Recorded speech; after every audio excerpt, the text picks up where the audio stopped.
मो ना हूँ श्री रंजन कुमार नायक उत्सव आश्रम विद्यालय प्रधान शिक्षक। आज आज्ञा आमर प्रति वर्ष पर ए वर्ष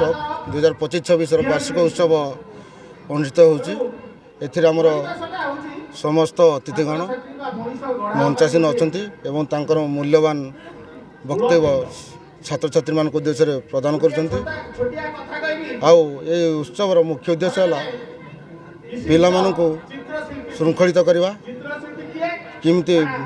बाबा को भक्ति करेंगे निजक भी सुनागर गढ़ी उठे मन लगे पाठ पढ़े से उद्देश्य जो अतिथि मैंने से उद्देश्य वक्तव्य प्रदान कर पिला अंतर्निहित गुण क्विज है डिबेट है भाषण है चित्रांकन है जो मैंने प्रतियोगिता प्रथम स्थान अधिकार कर पुरस्कृत करा आनुअल स्पोर्ट जो मैंने चैंपियन होती कि बेस्ट स्टूडेंट है कि बेस्ट मिनिस्टर है एम वार्षिक उत्सव मंच सम्मानित करा।